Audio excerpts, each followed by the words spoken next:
Има закон за заштита на безбедност на пожари, во кој што на 24 месеци се проверуваат хидрантските мрежи.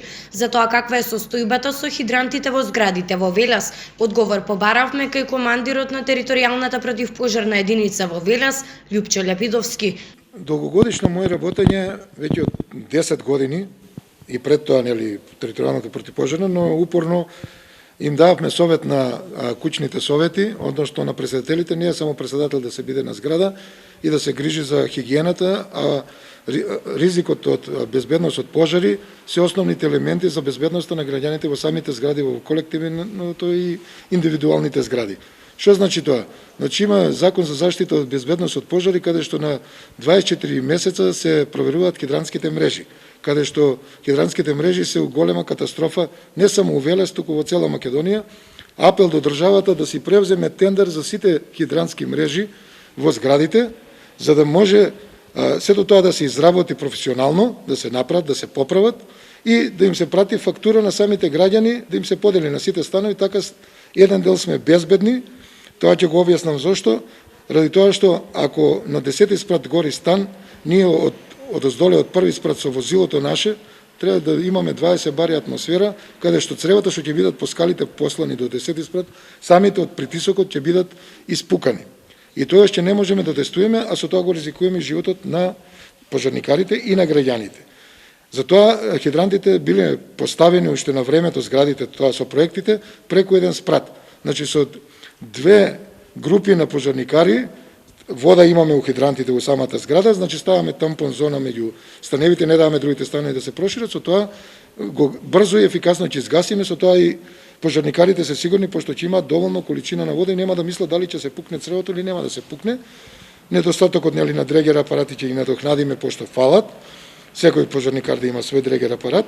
Громообранската инсталација истото е еден дел при овакви обилни дождови, може да дое до атмосферско празнење и ако нема добро уземјење, може да изби у некој стан и да предизвика пожар. Затоа председателите на куќните совети треба сето тоа да го знаат дека на 24 месеца хидрантите и громообранските инсталации се проверуваат. Ради тоа што може самата громообранска инсталација при самото време да радиосат штрафовите и да немат доволно проводливост. И затоа овластена фирма да го поправи сето тоа и да бидат они сигурни бар од безбедност од пожари. Третата, панични светла. Во дадена ситуација кога пожарникарите действуваат, исклучуваме доводот на електрична струја, што значи ние работиме во темно. Ние носиме со нас светилки, но за евакуација на самите станари мора да има панични светла, каде што при снемување на струја се уклучуваат и го усмеруваат самиот станар каде да се движи до излезот на самата зграда. Четврто, треба сите куќни совети да побарат од нас помош и да направиме една обука за евакуација и спасување која ќе им стане навика на самите станари, а во сите станови каде што има помлади луѓе да бидат како екипа во зградата во дадена ситуација и за пожари и за земјотреси. Значи истиот начин на излекување, само да се обезбедат услови. Доколку станарите сакаат да бидат безбедни, доволно е доволно секој да си снабди во кујната еден апарат S6 што е многу ефтин, ради тоа што ако го спаси станот кошта 50.000 евра, а еден апарат е 2.000 динара, така да мислам дека тоа е чисто индивидуално, но не е лошо да го имаат. Сето тоа кое ќе го имаат и кои ќе бидат предпазливи при ракување и нивните деца да немаат допир со палјачи, со кибрити, и тоа е веќе тековна работа што треба да знаат. Тогаш ја мислам дека пожарите ќе смалиме 50% и сега кој ќе се појави несакана ситуација, значи пожарникарите не дека нема да дојдат, него ќе дојдеме да провериме, а не да се створи паника и може да дое ситуација. Пожарникарските скали исто треба да ги отстранат, еве апел исто до куќните совети, градежниот материјал што при реновирање на својот стан и останатите инвентари што се лежа и кревети, да ги отстранат од нивните скали за евакуација, ради тоа што единствен излез за спасување на граѓаните и пожарникарите да ги излечат самите граѓани се пожарникарските скали што треба да бидат исправни.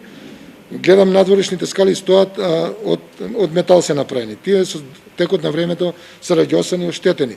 Значи можеби на 2-3 години да се направат проверка при нивно нели оштетување да си ги санираат за да бидат сигурни. И тоа е торпедо на народ при паника кога би газеле на тие скали. И ако не се проверени, може би самата скала, иако постои да се урне, и тогаш би направиле поголема штета, ако ќе почне некој да загинуе, имаме поголема паника. Тогаш пожарникарите, и кога ќе биде овој тим што го кажуваме у зградите, така и во школите и во индустријата, они нас ќе ни помогнат полесно да ги излечеме жителите што се во станарите и да действуваме таму каде што е пожарот, за да не се прошири до другите стани. Но сето тоа треба да биде заедничка соработка. Полиција, пожарна, брза помош, станарите, куќните совети, и сето тоа ако го направиме, ја мислам дека ќе успееме да бидеме еден стандард каде што еве викаме во Европа, значи да бидеме некако на ниво со Европа, но под услов да бидеме и европски пожарникари со опрема.